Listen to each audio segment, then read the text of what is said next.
राजस्थान के एक छोटे से धूल भरे गांव में जन्मी पार्वती की जिंदगी किसी आम गरीब किसान परिवार की तरह थी। दिन खेत में काम, रात झोपड़ी में और चौपाल से सुनी हुई शहर की कहानियों में उम्मीद के फूल। पिता किसान थे, मगर पिछले 3 साल से सूखा और कर्ज दोनों ने घर में खाने के दाने गिनने लायक छोड़ दिया था। माँ गांव की औरतों के साथ मजदूरी करती थी। पार्वती पढ़ने में तेज थी, लेकिन हालात ने उसके सपनों पर जैसे मिट्टी डाल दी थी। सरकारी स्कूल था, जहां मास्टर जी पुराने तरीके से पढ़ाते थे। गांव के बच्चे जल्दी पढ़ाई छोड़ देते, कोई खेत में, कोई शादी में। लेकिन पार्वती की आंखों में कुछ और था। एक दिन स्कूल में जिला प्रशासन से एक अफसर आया, जिसने बच्चों से पूछा कि वे बड़े होकर क्या बनना चाहते हैं। बाकी बच्चे चुप रहे, लेकिन पार्वती ने साफ कहा, मैं बड़े होकर अफसर बनना चाहती हूँ। अगर तुम लगन से पढ़ोगी तो तुम्हें कोई रोक नहीं सकता। यह बात पार्वती के दिल में आग की तरह उतर गई। 10वीं तक पार्वती ने अपने गांव में ही पढ़ाई की। फिर उसके सामने सबसे बड़ा सवाल था, इंटर की पढ़ाई कहाँ से होगी। पास के कस्बे में स्कूल था, मगर वहां जाने के लिए रोज 8 किलोमीटर पैदल चलना पड़ता। गरीब परिवार के लिए बस किराया भी सपना था। पार्वती ने माँ बाप को मनाया, मुझे शहर जाना होगा। पैसों की कमी थी, इसलिए उसने गांव के छोटे बच्चों को पढ़ाकर कुछ रुपए जोड़े और कस्बे के स्कूल में दाखिला लिया। स्कूल के दिनों में ही पार्वती को एक रहस्य मालूम हुआ। कस्बे के एक कोने में पुराना लाइब्रेरी था, जिसे लोग कोठार कहते थे। वहां सरकारी परीक्षाओं की पुरानी किताबें रखी थी, मगर लाइब्रेरी सालों से बंद थी।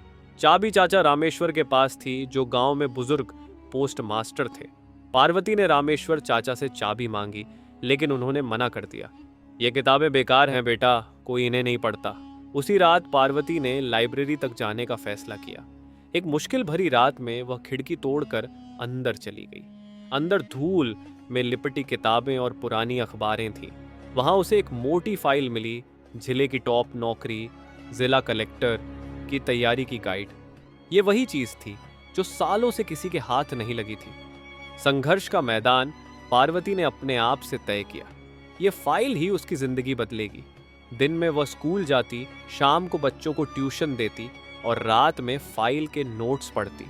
बिजली अक्सर चली जाती तो वह मिट्टी के दिए में पड़ती। कई बार उसे भूखा रहना पड़ता, लेकिन वह हार नहीं मानती। फिर समय आया बोर्ड की परीक्षा। उसने जिले में टॉप किया। स्कूल में सब हैरान थे। कस्बे का अखबार उसकी तस्वीर छापकर बोला, गांव की लड़की ने रचा इतिहास। यह पहला मोड़ था। बड़ा सपना। इंटर के बाद उसे शहर जाना पड़ा। यहाँ से कहानी का असली सस्पेंस शुरू होता है। शहर में हॉस्टल के पैसे नहीं थे।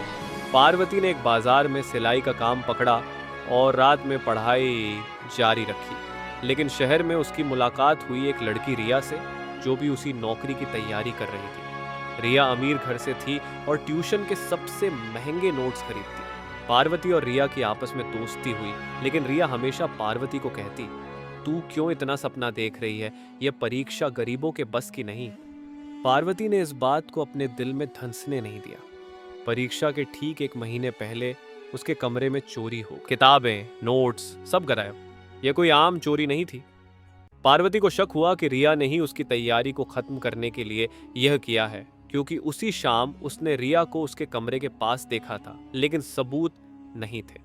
उस रात पार्वती पूरी तरह टूट गई। यही वह समय था जब उसके हाथ फिर वही पुरानी लाइब्रेरी की फाइल लगी, जो उसने गांव से लाकर रखी थी। उसमें एक पन्ने पर मोटे अक्षरों में लिखा था, सफलता का असली हथियार तुम्हारे भीतर है, बाहर नहीं। पार्वती ने पिछले बचे हफ्ते उसी पुराने फाइल से पढ़ाई शुरू की। दिन रात मेहनत हुई। परीक्षा का दिन आ गया।